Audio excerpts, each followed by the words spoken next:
नैना recording studio Jehanabad. Mukendra भैया जिंदाबाद जिंदाबाद जिंदाबाद, मुकेंद्र भैया जिंदाबाद जिंदाबाद जिंदाबाद, मुकेंद्र भैया जिंदाबाद जिंदाबाद जिंदाबाद। आपका बटन कहाँ दबेगा, आपका बटन कहाँ दबेगा।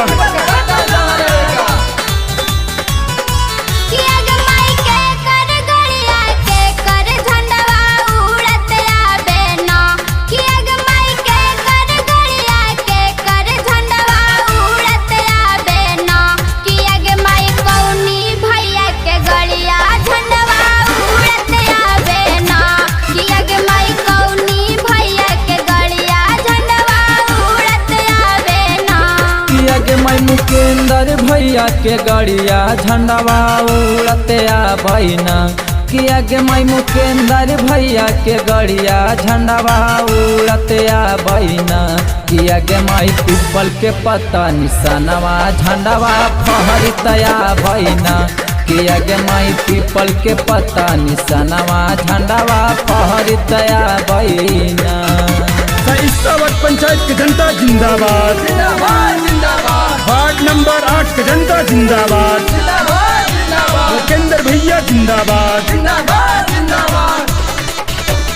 नोट पर ना वोट देके बर्बाद करी हा चाची, नोट पर ना वोट देके बर्बाद करी हा चाची, कि अब की भैया के जिंदाबाद करी हा चाची, कि अब की भैया के जिंदाबाद करी हा चाची।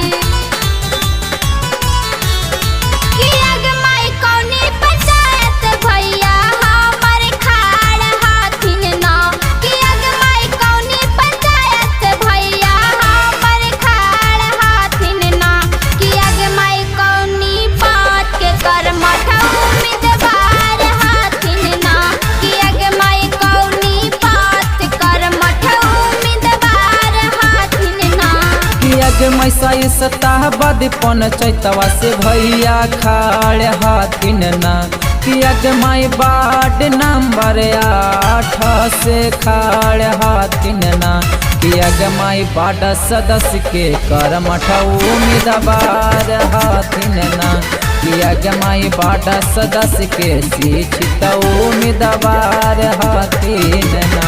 क्यों पड़े हो चक्कर में, क्यों पड़े हो चक्कर में, आपका बटन कहाँ दबेगा।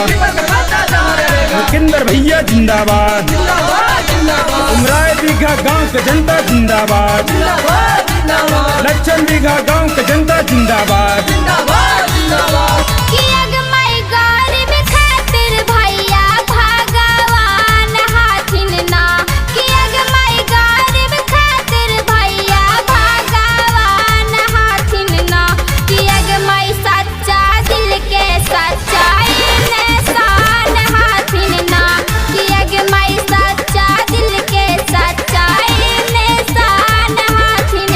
गलिए नु घूमती न मुकेंद्र भैया, गलिए नु घूमती न मुकेंद्र भैया, अलेक पीपल छापनी सनावा गे चाची 2 नंबर दाबी बटनावा गे। इस्लामाबाद पंचायत की जनता जिंदाबाद वार्ड नंबर 8 की जनता जिंदाबाद, मुकेंद्र भैया जिंदाबाद।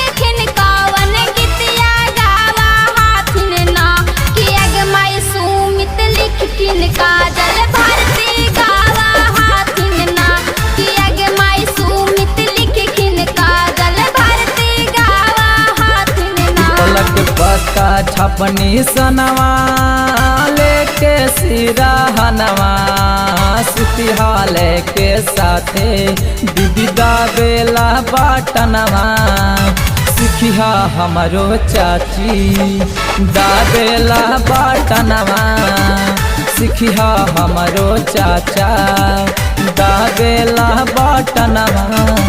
मुकेंद्र भैया जिंदाबाद मुकेंद्र भैया जिंदाबाद मुकेंद्र भैया जिंदाबाद। आपका बटन कहाँ दबेगा आपका बटन कहाँ दबेगा।